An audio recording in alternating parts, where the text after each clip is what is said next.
Tulsa kicked our butt tonight. They played like a team that had been chomping at the bit for a week off their bye week. I thought they came in here, played extremely physical. I thought their guard play and their post play was physical. They busted through at points of connection, of handoffs, of passes, and thought they elevated their defensive denials and trying to make it disrupt our offense. And in conjunction with completely ridiculous turnovers to start the game. Unfortunately, we turned it over 17 times. You turn it over 17 times versus an elite offensive team, and you keep giving them extra possessions. You have to somehow limit their shot attempts, let alone give them extra ones. As good as they are, as good as they shoot the ball, as efficient as they are, and that whole combination, our turnovers, their defensive physicality, and they shot the ball very well from behind the arc. And the last piece of it would be what we've often talked about, the pick sixes, the turnovers that lead to direct baskets. It's been a long time since we've given up that many, and that was very disappointing, and they absolutely handled us tonight.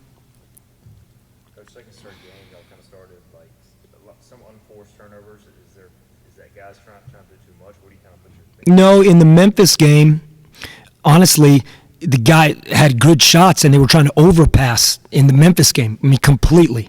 I mean, with the first two turnovers in the Memphis game, Corey has a shot, and he tries to dump it off to Gio, and Eli has a shot, and he tries to dump it off to Gio. So it's obviously trying to overshare the ball. And once we settled in, I think we had 4 turnovers in the first 5 minutes of that game. We had 11 the rest of the way.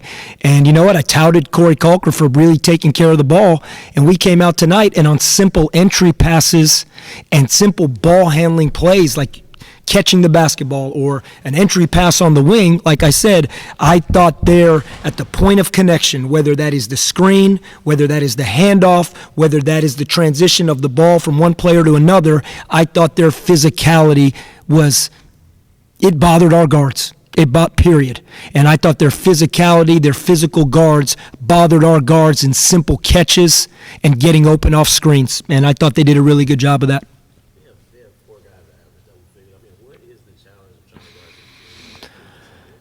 Yeah, what you just said. I mean, the balance. I mean, 4 guys double figures, 4 guys that shoot the 3 ball at basically 40% or higher. And then what really got us tonight, the turnovers, as we just spoke about, but when their center, Tyler Barron, knocks in his first 2 threes, and he's made 1 3 all-conference play, I believe, and he knocks in 2, that really puts you in a tough spot. Now you have to really start adjusting. We haven't had to try and play man like that in quite a while. We've been in our zone. Our zone's been good to us. But when he starts stepping out and making threes, and now Gio's stuck in by the basket because of the zone, we had to make an adjustment. We tried a lot of different things, but the combination of their physicality on defense, I thought, with the way they shot the ball and us giving them so many more field goal attempts because of our turnovers, man, it's just a bad combination to try and beat what I think is one of the very best teams in this league. Coach, we don't know obviously what Memphis is going to do tonight yet, but as you look at this last game now, UAB, what's kind of your message to the guys as far as turning the page from this one to try to finish strong? You have to do what you just said, have to try and turn the page right away, and we're going to see what kind of, we've talked about this team's resiliency all year, and we've had it. Again, that team in every facet, outside of us getting to the offensive glass, and we couldn't convert, but in every facet, kicked our tail tonight. And you know what? I give them credit, but I know they played well, but we didn't play as well as we needed to have a chance to win that game. And all we can do right now is do what you just said. We got to turn the page quickly. We got to move on to UAB. We had an overtime loss in here, 89-87, earlier in conference play, before Dimitri Gardner was really going, because it was really early in conference play. It was a very highly contested game. They won last night. They went and got a big road win last night.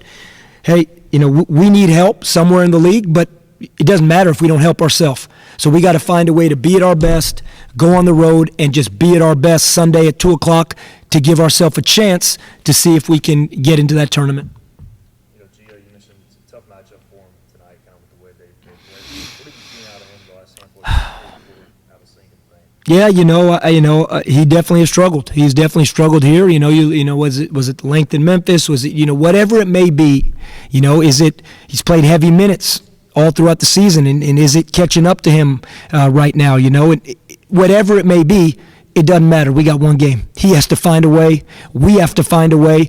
The only guy that I don't know when I can say it doesn't matter is Eli DeLaurier, because it don't look good to me that he's back in the second half and he's got a boot on his foot, and they told me he wasn't available. So, there's really nothing we can do there. But everybody else, like I said to the guys, when you lay in your bed tonight and you're by yourself and you close your eyes, or you're sitting there laying and it's just you and your thoughts, or you look in that mirror tonight, you are going to know what happened tonight, and we're going to know what we want to try and accomplish on Friday, Saturday, leading into Sunday. And we can only make it about us. Again, there's a game about to happen that has implication. There's games that will happen on Sunday that will be happening probably at the same time as we're playing, I would imagine. All we got to do is everyone's got to look in the mirror and say, how do we want to bounce back from this right now? Because this was not the performance that we expected, that we wanted. We're extremely disappointed. We're pissed off. But this isn't November right now. There's not a whole lot of time to sit here and play big picture. We're at the end. We're at the end, and we got one game, and we got to go fight everything. I thought our guys really prepared well the last 2 days. Felt really confident going into the game. We could have played our best game and still not come out on top versus a really good Tulsa team. I mean, this is as good as a Tulsa team as I've seen in my 3 years here. And we've had success versus Tulsa since we've been here. But that was a heck of a ball club. They did a great job, their coaching staff, their players. But we also didn't play well enough to even give ourselves a chance, unfortunately. Anything else? I was just going to ask, you've seen Tulsa, USF now, top of the league. Do you feel like they're an NCAA caliber team? You've been around that type of basketball, and can they do some damage when they get there? Look, I've watched USF a lot over the season, and then we had our one matchup there. When I walked out, you said that's an NCAA caliber team. NCAA caliber team, talent, their depth, the way they shoot the basketball, and you look at the season and where they are in the net and what they've done in the non-conference play. Without a doubt, that's a team that could go and get into the tournament and cause a lot of problems in there.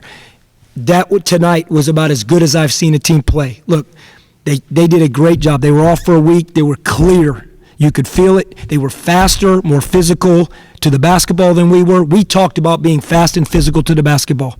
Tulsa was fast and physical to the basketball. I mean, just whether it was height, east and west, getting down the court in transition, you felt the speed, you felt the physicality of their players tonight, particularly at the guard spot, but even the bigs. I thought their bigs were really physical. We were trying to shuttle guys in and out, doing anything we can. So there's no doubt in my mind that's an NCAA tournament team, and South Florida is an NCAA tournament team from what I've seen from both those ball clubs and watching them on film.